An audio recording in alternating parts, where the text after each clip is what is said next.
Ultizeta here, and welcome back to more Let's Play Banjo-Kazooie! In the last episode, we completed Gobi's Valley and Freezeezy Peak, and in this episode, I'm going over here to see if I can figure out where to unlock the next level. And also, we have a very special returning guest! It's been a while! Hello, it's me, a Crabmaster.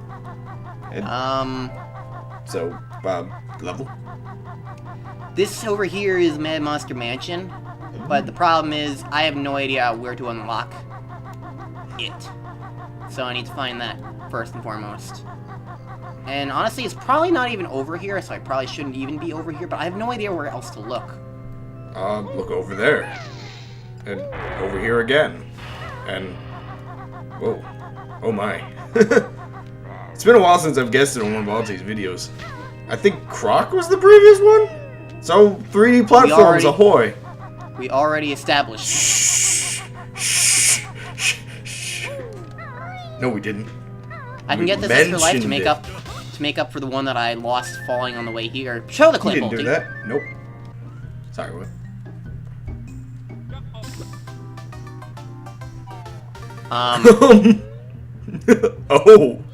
Oh. Mistakes were made. Alti, how dare you? How dare you? I am the bringer of my own pain. What if I am your pain? So, Crab, while I look around for stuff... I mean, you brought me here. Enlighten the people and tell them what you think of this game. I've never played it, and I've never really seen it played, but it looks good. that was well timed. This is actually,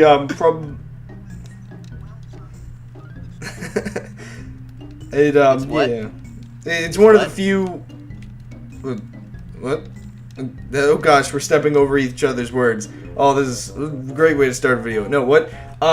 No, it's one of those funny things where this is gonna be kind of one of my first views of it, I guess? Because I've never even watched a Let's Play, funny enough. Are you gonna watch this one? Yes. You sure? Yes. I'm not sure it's worth watching. Oh? Because I'm bad at this game. Shh. That's what makes it good. I mean, what? Did you just climb out of something's mouth? It's a statue, don't worry about it. Is this a wall? I can't tell.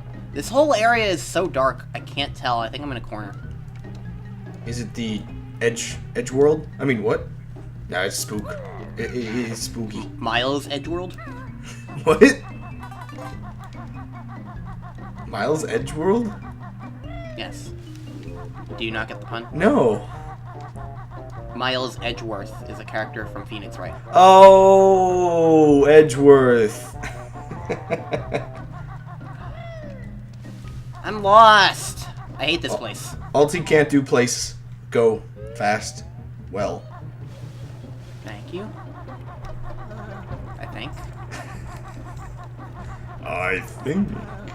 Do you even want to be back here? This is where Gobi's Valley is. Ow. You mean Gobos? No.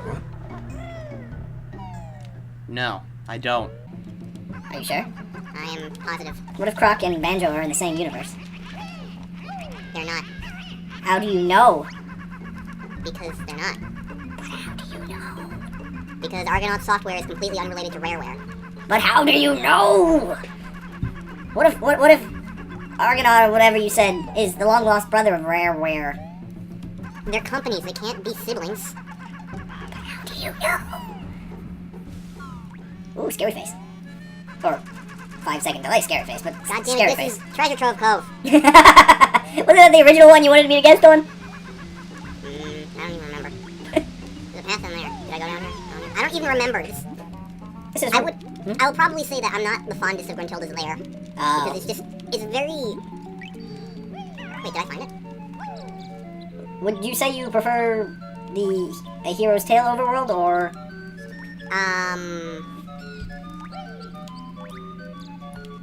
Oh, this is Click Clock Wood. This is why is this here? This is so early into the everything, and I can't activate this one because there's no puzzle. So I guess it's something I unlock later. Well, at least I'm glad I found that, but wow, that is really out of the way, but it also gives me hope that going this far backwards is in a good direction, considering that's the last level of the game, and that's like this early on in the overworld. What if it's the first level of the game and all this is in reverse? Crab, things don't work like that. I'm sorry if you're in your little own private world where things can happen like that, but things are realistic here. No, This is real life. no, things are 5 frames per second through Skype. It's Franco's Tavern. I'm not even paying attention to Gruntilda. You're just making her sound like a shy guy. None of this is gonna be in the episode, is it? No, I'm keeping this in. This is Oh, all no. gonna get kept in. Maybe it'll be chipmunked. Oh no! But this is also the very first time I've ever been really quite tripped up like this when it Yeah. comes to the overworld. So it's like the first time I usually do like the show, and then other times I usually like to cut it out. I'm just back to the start now, so I think I'm gonna see if I can get something outside. You're just so lost. I never actually realized the overworld was this complicated. It is super complicated. It's not easy to figure out. How high of an IQ do you think you need to traverse it? You don't need an IQ, you just need to memorize it. Ooh. See, I could have sworn there was something over here. Because I've seen other Let's Players do something where there's like a goldfish in here, and then he gives you a power-up that's like extra bubbles, but... Extra bubbles? It's That's for more than underwater- one bubble. For underwater breathing, but I guess it's not here yet, or something. I don't know, maybe I'm just not at the right time. Maybe you're Or not maybe I'm just kazooieing stupid. well enough. But, like, really my big problem with Gruntilda's Lair is that it's not really very, like, easy to navigate, is the thing. Especially because a lot of it is so dark, so it's gonna be hard to tell where I'm going in the first place. I mean, you can see this, right? Yeah, it's a little dim. Hell, the capture is lighter than what I'm seeing anyway. Oh. Oh. So, if you're saying it's a little dim, then that just, like, solidifies things a little more. I guess I can go back in here. I didn't try. I mean, especially like the walls and whatnot look very black, dark. Oh, that's dark, yeah. Oh my gosh. It's so angry.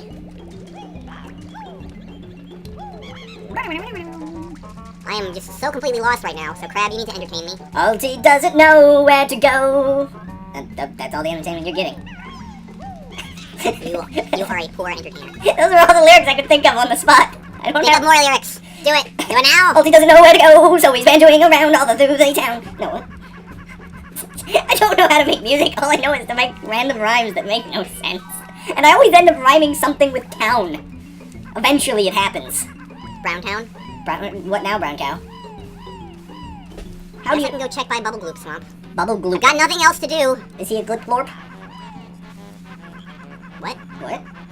I'm confused where your train of thought went. Oh, well, I mean, it's more like a Don't want you subway. right Not as much of a train. Just a couple cars, and it's mainly for people. There's nothing that's worthwhile over here. I already cleared Bubble Gloop.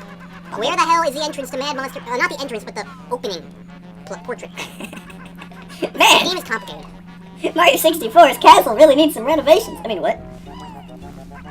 I really feel like there is definitely like a bit, because one thing I distinctly remember about this game is how like a while back JonTron did an episode of like, oh, the best overworld in all video games, and like this one was #1. And it's like I really feel like that might have been a bit nostalgia vision, because I mean I like this game. It's a lot of fun right now, but this overworld is kind of a mess. It's just so big without a great sense of direction. And I mean I guess it's fine to like explore, like it's an explorative game, but I feel like it's just not the best of the design to me. Of course, the moment you find it, you're gonna realize it's in a very obvious place. I mean, what? I mean, I feel like I've already gone everywhere I can. Yeah. There's no, like, let me check by Gobi's Valley. Sometimes it's, like, related to the level you just completed, but there's nothing else in here. So... Yeah, I can see where it's a very nice looking overworld, but it does seem like there's... Okay, if there was a mini-map, then most of the issues would be... Yeah, minimap would probably be very helpful. Just a mini-map. Just get rid of all the issues. Even a map on a wall. Just some basic guiding lines. Wait. I can go up here? Oh. Yeah. Okay. Everyone is probably gonna scream at me. I blame the fact that I couldn't see the ramp. God frickin' I damn it. knew it! I knew it! It's just gonna be somewhere that seems obvious once you find it. It doesn't even seem obvious because I was like, I barely could tell that was a ramp. Oh my goodness. I blame the fact that it's all dark. This looks like the inside of the Deku tree. Whoop. Well, that was a bit glitchy. This is just a shortcut thing. It's a ding pot. Why is there a ding in the pot? Because I don't know. Why not? Who put the ding in the pot? Like It's been 15 minutes and I'm I still haven't unlocked the next world. Yeah, but we still need to figure out who's putting dings in pots. I mean, those dents are hard to get rid of. Oh, good, underwater. Wet. I hate the underwater controls in this game. Oh. They're really annoying. Hopefully there's I mean, more. admittedly, it's probably somewhat realistic in a way. As realistic as you can get with a bear and a bird swimming, but, like... This isn't even... This is Rusty Bucket Bay. Again, this is a future level Oops. that I'm sort of at right now. I mean, maybe... Ow. This is where I need to be, but... Fish! Goddamn, I'm just... This overworld is too big, I think. It's just so big and hard to navigate. Moderately very large. Maybe I'm just not providing the best example of it, but I mean, you've seen how much I can remember from the levels themselves from having seen it. I've seen just about as much as the overworld, but it's still, like, just completely lost on me. The red ground in that sewer looked like blood, and I was worried. Oh, jeez. I don't know where I am. Is that Mad Monster Mansion? It's entirely possible that that's Mad Monster Mansion. I don't even know. I think I get up here over there. Evil I can barely fishes. see the wall. Oh my goodness. Oh my. You know, being it's a monster-based mansion, I'm worried it's going to be Here just it is. pitch dark. Ooh, yeah. Level. Got it. It's not even anywhere near it is another thing. It's just so out of the way is Oh my another gosh. problem. Because, like, this is nowhere near where I was, but it's just like, this is where I had to go. Wait a second. And it's, You have to go find a button, and then it opens a door elsewhere? that's what the jiggies are for. You collect them in all the worlds, and then they unlock the next level. Oh, okay, that's weird. It It is kind of odd. It's very far away from the level, though. That's just, I'm surprised that you... Huh. You'd think you'd collect the jiggies, and then you just go to the thing and unlock it, but I guess they wanted you to adventure. Adventure! In a way, it's actually one of the improvements that Banjo-Kazooie does, because that's one of the problems I feel like this overworld has. It's like, it's not just finding the level, but it's also finding the place to unlock the level, is part of the problem. But, like, in Banjo-Kazooie, you don't have to find the place to unlock the level, because it's the same place every time. Yeah. So it's like, in Tooie, you just go to this temple, and there's a guy who, like, takes your jiggies and is like, oh, I'm gonna do magic now, and then you do a little quick mini game, and then you unlock the level, and then that's that. And there's also warp pads, so it's really easy. But, like, in this, it's just kind of like, you have to really just be willing to explore or know where you're going. I guess the one thing I can't help but notice, there's not much in the overworld. I mean, there's things to go, places to platform, places to explore, but I guess one of the reasons why a lot of collectathons just put stuff everywhere is to make it a little more interesting while you explore and to sort of guide you around. And it's just weird, because doesn't this game have a lot of that stuff in the levels themselves? Yeah, there remember. is always, like, a ton of stuff inside the levels themselves. I don't know. It actually feels like if they were going to do it this way, it would have worked out a little better to have done that in the overworlds, too. I mean, it's not a perfect game. Oh, yeah. I mean, no game's perfect. And- I'm just curious what the little tidbits... good games always have those little tiny tidbits that could just do it a little bit better. And, Yeah. I mean, you especially think people who made this are now working on ukulele. I'm just curious, like, how many of their design philosophies are just gonna straight up be improving. I mean, I would imagine a lot. It's gonna yeah. be the spiritual successor, so it's like... Yeah. I mean, a lot of people say this game is, like, one of the best games So- ever, I guess. It's generally up there on lists, but it's like... It's made in 1998. It's now 2016. I'm sure that 18 years is going to be enough for the developers to improve on their I mean, work. like you said, though, they improved in Banjo-Tooie already, too, so it's... Yeah, and that was just 2 years later. Although some people would probably say that the improvements came with other annoyances as well. Because that game was just gigantic, and I think a lot of people get annoyed and have been annoyed and confused and said stuff like that about how giant that game is. Because it's like, this game is a lot more compact, and that one is like super extensive and everywhere. Yeah. Which I guess what did they try to do? Like, just extend the like amount of levels and variety, or? I think it's the same amount of levels, but it's just like also like out. Oops. Oh my. Oh my gosh. It's also like super. Ow. I'm almost dead. Wow. My goodness. And I am dead because apparently the fire hurts. Oh my gosh. Well, it's a good thing I just started and only got 4 notes before doing anything. Oh my gosh, you just got destroyed. My note score is 4. I wonder if I can beat that. Do you guys think it's possible? I think it is. Oh my gosh.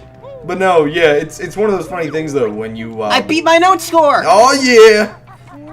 When you think about this game, and as good as it is and was and all, it still would be considered in those early days of 3D platforming too.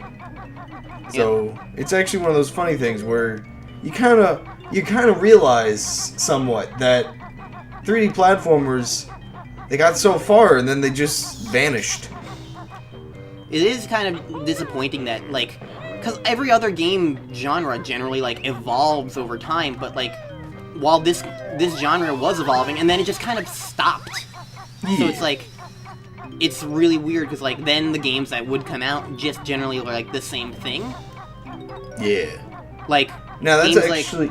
games like Spyro A Hero's Tale and Pac-Man World 2 and stuff like that come to mind, because, like, disregarding my actual stance on how fun they are and how interesting they are, both games are generally like about there are things in them that are a little different, but for the most part there's not that much special that really like takes them away from like being anything more other than just a generic 3D platformer, and that's kind of something that that had been missing from the genre, and I feel like that might have been part of why the genre kind of died, because nobody was innovating with it anymore. Yeah, well, that's one of the things, though. Yeah, it's one of those weird things where you realize 3D platformers. By the way, if we step on the ground here, then this guy wakes up and we can't get his thing. Oh my. 3D platformers is one of those sort of things that sort of value. There's an amount of value in. Oh. Yes, I'm mad. My boot output. Up your useless spiky butt. Oh my. That didn't rhyme. I was gonna say. But what I was trying to say though is there's an amount of value in at least some amount of gimmick to a 3D platformer. Even something simple like in this case, having the sort of switch between Banjo and Kazooie would be to also, some extent like, be considered a this gimmick. game is very heavy on like quirky characters and stuff. Yeah. And just so it's like that also adds to like a lot of like the interest and nostalgia. 'Cause, yeah. Like, a game like Spyro A Hero's Tale had some good writing, but like the characters were like kind of like what? There was an otter who was a sporty stereotype. There's a turtle, I guess. Like the characters have good writing, but they're not really noteworthy. a good thing, like a good way to put it is. And then Pac-Man World 2 just didn't have any characters. It was just like, play the game. A good way to put it is, you often, if you want to go for quirky characters or even stereotypes, you need to have lovable stereotypes. Or just a mix match of stereotypes. Or try very hard to invent your own personality. For no, cartooning. trying hard, that's something that never happens. I mean, when you think about it, Gruntilda, even in this, could be considered the witch stereotype. She's an epitome of a stereotype, but like what's great is that this game just kind of embraces it. It doesn't really make fun of it. It just embraces things like that. It embraces like the tutorial character. It embraces the stereotypical witch. It embraces all of that, and it's why the game is so memorable, because they are such stereotypes that they immediately stick within your mind as, like, this is what they are, and this is what these characters are, and this is why I love them. That's also why, and a lot of people have pointed this out in the past, it's actually probably one of the most noted examples at this point, why the Wii Punch-Out game is so well loved for its characters compared to the old ones, which just used stereotypes and kind of set them up for you to laugh at them, but in the newer game it's more set up to laugh with them, if you want to put it that way. I mean, the original arcade game had Pizza Pasta as one of its characters. Can you guess what stereotype they were trying to go for? I mean, to some extent, that never really went away in the series. They just made the names more clever. I mean, Soda Popkinski was originally Vodka Drunkinski. Yeah. It's like, what they did was they kept the stereotypes while making them still, like, nicer. Yeah. And a little bit, a little less offensive. They gave them character, mainly. As much character as they could put into a boxing game. Which, it's amazing how much character you can put into a boxing game, even into their movesets. I actually want to get a copy of that game for myself because... You can get it on the Wii U. Well, yeah. I played it when I was visiting with Gold, and that was actually Gold. really fun. If you're watching, probably not. I don't think he even watches my videos. I mean, you might enjoy them nowadays. Well, nowadays I actually, like, have a decent commentary. Something along those lines, yeah. I honestly cannot believe I ever got anybody interested in my videos with those old videos, because god damn it, they are garbage. I mean, even in my... How did people enjoy them? Even for me, I consider, being I don't actually make too many videos, I still consider myself in my early days of entertainment. What was I gonna say about 3D platformers, though? Figure it out next time, because we have to end the episode. Bye!